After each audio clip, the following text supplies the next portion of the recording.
एक किसान अपने जमीन में हल चला रहा था, ज्यादा पढ़ा लिखा नहीं था, पढ़ा लिखा ज्यादा क्या बिल्कुल ही नहीं था। तो एक महात्मा वहां से जा रहे थे, तो महात्मा ने सोचा रात्रि निवास के लिए कोई जगह तो मिल नहीं रही है, इसी के खेत पर रुक जाता हूं। महात्मा उसके खेत पर जाकर के बैठ गए और उसने जैसे ही देखा कोई महात्मा आए तो महात्मा के चरणों में प्रणाम किया। महात्मा ने कहा, भाई अपने घर से 2-4 रोटी बना के लाओ, हम प्रेम से पाएंगे और रात्रि यहीं रुकेंगे, सुबह जाएंगे। किसान बोला, बड़ी कृपा भगवान, आप खूब प्रेम से विराजो, मैं पत्नी को अभी लेके आता हूं, 2-4 रोटी आपके लिए बनवा लाता हूं। रोटी बनवा करके लाया, महात्मा को पवा दिया। महात्मा से चरणों में प्रणाम करते हुए बोले, महात्मा जी हम लोग बहुत मेहनत करते हैं लेकिन हमारे घर में धन टिक नहीं पाता। महात्मा बोले, तो तुम हमसे दीक्षा ले लो, हमको गुरु जी बना लो अपना। गुरु बनाने का एक फायदा यह रहता है कि गुरु जी जितना भजन करते हैं उसका 50% शिष्य को मिलता है। इसलिए भजन हम करेंगे और तुम यहां पर अपना बढ़िया हल चलाया करना, कल्याण तुम्हारा होता रहेगा। उसने कहा, जो कृपा भगवान, अब आप मुझको गुरु दीक्षा दे दो। महात्मा बोले, अब इसको कोई श्लोक वगैरह दूंगा, गुरु मंत्र दूंगा, ये कर तो पाएगा नहीं, इसको सीधा सीधा भगवान का नाम दे देता हूं।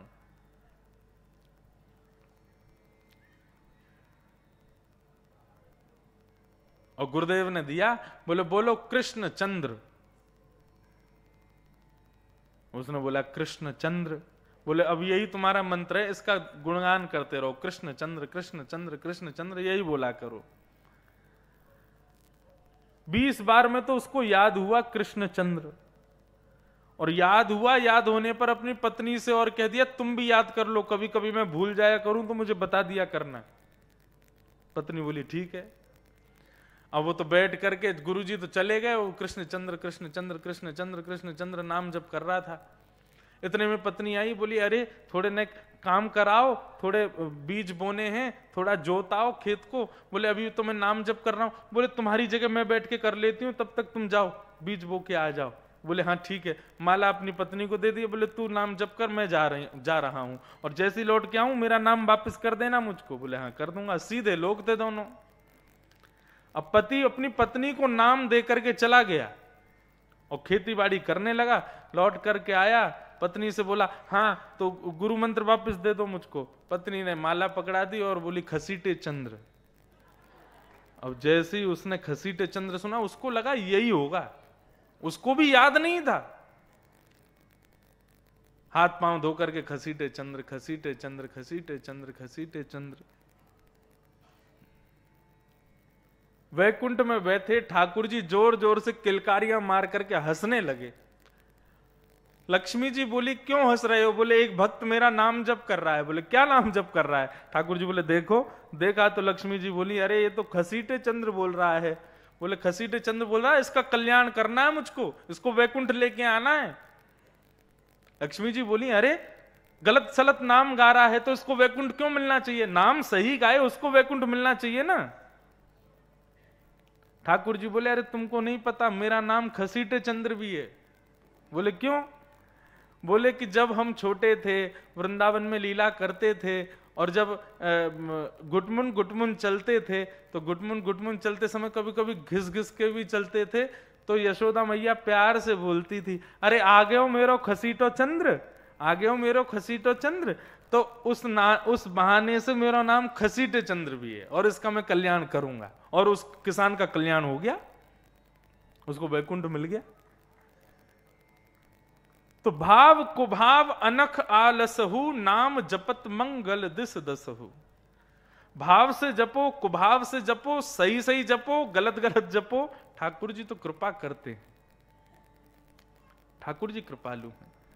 परंतु बंधुओं, किशोरी जी की कृपा का अनुभव यदि करना है, ठाकुर जी तो नाम मात्र से कृपा कर देंगे, लेकिन किशोरी जी कृपा कब करेंगी?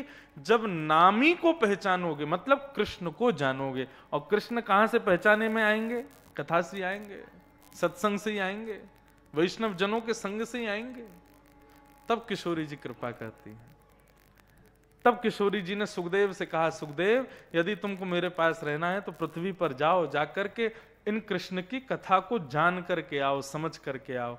तब श्री शुकाचार्य जी महाराज पृथ्वी पर पधारे और पृथ्वी में आकर के उन्होंने विटिका वेद व्यास जी के गर्भ से, वेद व्यास जी की पत्नी के गर्भ से जन्म लिया। पहले तो वो निर्गुण निराकार ब्रह्म की उपासना में चले गए, लेकिन फिर वेद व्यास जी ने बुला करके उनको सगुण साकार ब्रह्म का उपासी बना करके भागवत का ज्ञान प्रदान किया। और उन्हीं सुखदेव जी ने ये भागवत की कथा परीक्षित को सुनाई। अब यहां प्रश्न करने लगे ये परीक्षित कौन है? तब परीक्षित की कथा के भाव में महाभारत की कथा सुनाई गई। परीक्षित कौन है? अब यहां महाभारत का थोड़ा सा अंश सुनाया जाएगा, ध्यान से सुनना। कि यदा मृधे कौरव सृजयानां वीरे स्वथो वीर गतिं गतेषु ब्रकोदरा